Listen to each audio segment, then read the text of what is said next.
Eu sempre gostei de caçar. Desde pequeno, meu pai e meu tio me ensinavam a manejar uma espingarda, a identificar pegadas, a escutar os sons da mata e entender quando algo estava errado. Moramos em Fortaleza, mas nossa família tem terras afastadas, em uma área cheia de matas e pequenos riachos. Era lá que, sempre que possível, eu, meu pai, meu tio e meus primos íamos caçar. A sensação de andar pelo mato de madrugada, apenas com a luz da lua e o brilho das lanternas, sempre me causavam arrepio na espinha, mas eu gostava. Naquela noite, porém, tudo mudou. E eu nunca mais olhei para a caça da mesma maneira. Saímos de casa pouco depois da meia-noite, armados com nossas espingardas e facões. O alvo da noite eram porcos do mato, que andavam destruindo parte das plantações do meu tio. Seguimos em 2 caminhonetes até um ponto onde o mato era mais fechado e dali seguimos a pé. Meu pai ia na frente, meu tio ao lado dele, e eu e meus primos fechávamos a retaguarda. Caminhávamos devagar, atentos a qualquer movimento. O cheiro da mata era forte, e o frio da madrugada fazia nosso hálito sair em pequenas nuvens de vapor. Foi então que tudo ficou silencioso. Se você já passou tempo suficiente na mata, sabe que ela nunca está realmente silenciosa.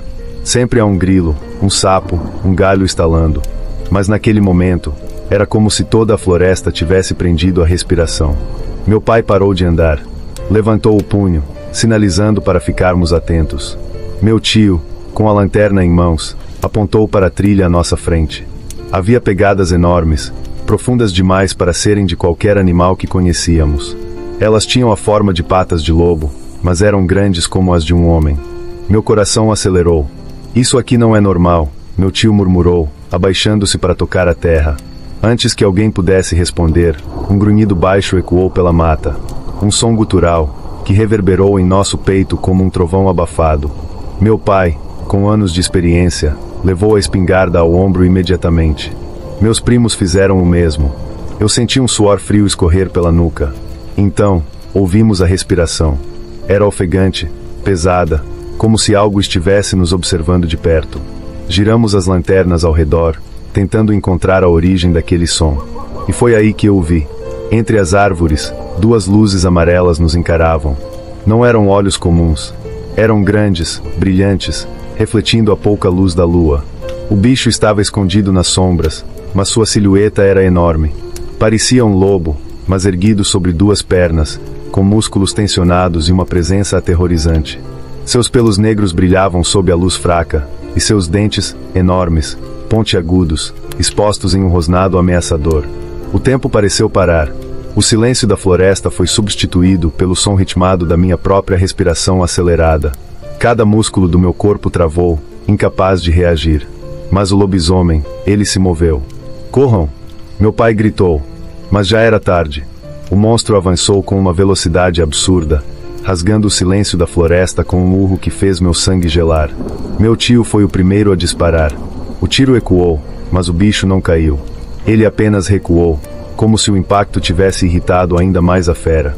Eu corri. Meus primos correram. Meu pai e meu tio tentavam segurá-lo com tiros, mas o lobisomem era rápido demais.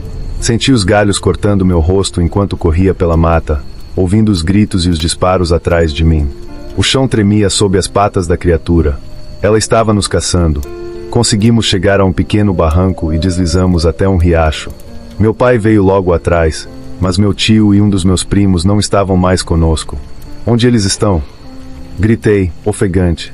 Meu pai, com os olhos arregalados de medo, sacudiu a cabeça. "Precisamos voltar para a caminhonete. Agora!" Os urros da criatura ecoavam pela mata. Ela não tinha ido embora. Estava apenas se divertindo, brincando com suas presas antes do ataque final. Corremos pelo que pareceu uma eternidade.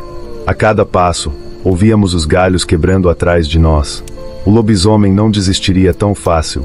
A adrenalina corria pelo meu corpo, mas o medo era maior.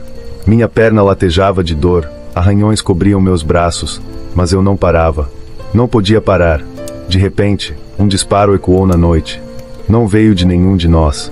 Um grito estridente seguiu o tiro, e então, por um breve instante, o silêncio voltou.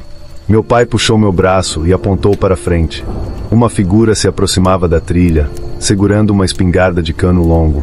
A lua iluminou o rosto do homem. Era um velho caçador da região. conhecido apenas como seu Horácio. Ele olhava para nós com seriedade, sem esboçar medo. Corram para a caminhonete. Eu seguro ele. A voz dele era firme. Meu pai hesitou, mas eu não. Peguei meu primo pelo braço e seguimos correndo em direção à estrada. Atrás de nós, ouvimos outro disparo, seguido por um rugido ensurdecedor. O lobisomem estava ferido, mas ainda vivo. Chegamos na caminhonete e entramos apressados. Meu pai ligou o motor, e eu olhei pela janela. No meio da trilha, seu Horácio estava de pé, encarando a escuridão. Ele sabia o que estava fazendo.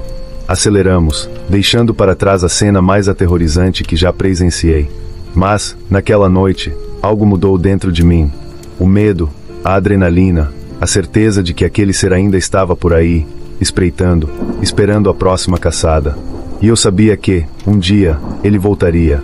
Só não sabia quando. Olá, boa noite pessoal do canal, depois da meia-noite. Eu nunca vou esquecer daquela noite. O vento seco soprava pelo sertão, carregando o cheiro de poeira e mato queimado.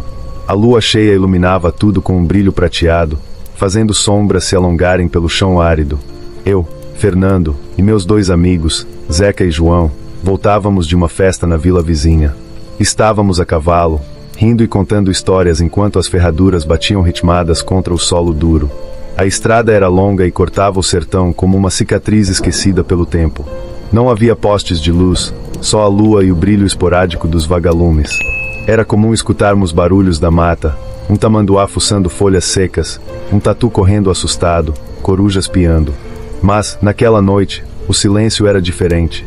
Denso, como se algo estivesse espreitando, esperando o momento certo para se revelar. João foi o primeiro a notar. Ô Fernando, vocês estão ouvindo isso? Ele murmurou, segurando as rédeas do cavalo. Paralisamos. O vento trouxe até nós um som que não deveria estar ali. Um rosnado profundo, gutural, carregado de uma raiva que só se ouve nos pesadelos mais sombrios. Meu estômago revirou, um calafrio percorreu minha espinha. Zeca, sempre o mais corajoso, riu nervoso. Deve ser só um cachorro grande. Ele tentou disfarçar o medo, mas sua voz vacilou. Eu quis acreditar nisso. Quis mesmo. Mas algo no meu íntimo dizia que aquilo não era um cachorro. Nossos cavalos começaram a se agitar, bufando e pisoteando o chão com inquietação. Eles sentiam o perigo antes mesmo de nossos olhos enxergarem.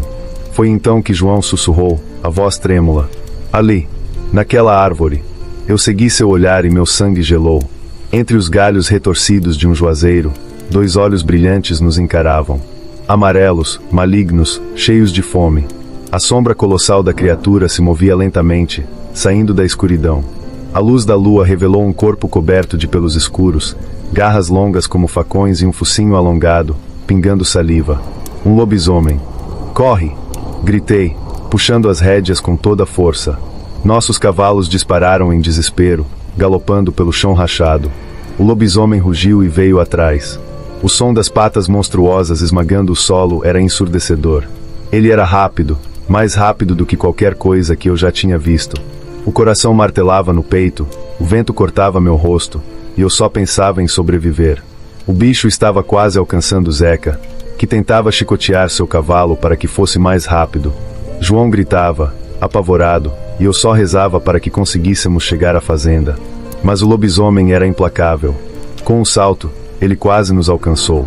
Sua garra passou raspando pelo flanco do cavalo de João, que gritou em pânico. O animal relinchou e quase tombou, mas João conseguiu se segurar. O monstro rosnou em frustração e redobrou sua perseguição. A porteira da fazenda surgiu no horizonte, mas parecia distante demais. Eu sentia o cheiro da criatura, um fedor de carne podre e sangue seco. O desespero tomava conta de mim. E então, ouvimos o primeiro tiro. Um estrondo cortou a noite, e o lobisomem soltou um grito bestial. Alguém estava nos esperando na fazenda. O velho Chico, o caseiro, surgiu no alpendre com sua espingarda em punho. Disparou novamente, e o monstro recuou, rosnando furioso. Conseguimos atravessar a porteira, e Chico a fechou atrás de nós com um estrondo. O lobisomem ficou do lado de fora, nos encarando. Seus olhos brilhavam no escuro, e sua respiração era ofegante. Ele não desistiria fácil, mas naquela noite, pelo menos, estávamos vivos. Porém, a história não terminou ali. Ao amanhecer, Encontramos pegadas enormes ao redor da fazenda, arranhões profundos na madeira da porteira, como se o monstro tivesse tentado invadi-la a noite inteira. O cheiro de podridão ainda impregnava o ar. Chico, experiente com as lendas locais, afirmou com certeza: esse bicho vai voltar. A tensão pairou sobre nós como uma sombra constante. Na noite seguinte, armamos vigília. A lua cheia ainda brilhava intensa, e todos os cães da fazenda estavam inquietos. De repente, um uivo rasgou a noite, fazendo o sangue gelar em nossas veias. O som não era distante. Estava próximo. Chico nos fez ficar em silêncio, espingarda engatilhada. Os minutos se arrastavam, cada estalo na mata fazia nosso coração disparar. E então, ouvimos passos pesados, rondando a casa. O monstro ainda estava ali, nos caçando. O medo era sufocante, mas sabíamos que não podíamos fugir dessa vez. Teríamos que enfrentá-lo, custasse o que custasse. Se você gostou desses relatos, não esqueça de se inscrever e deixar o like. Comente abaixo o que achou. E lembre-se, os melhores relatos acontecem depois da meia-noite.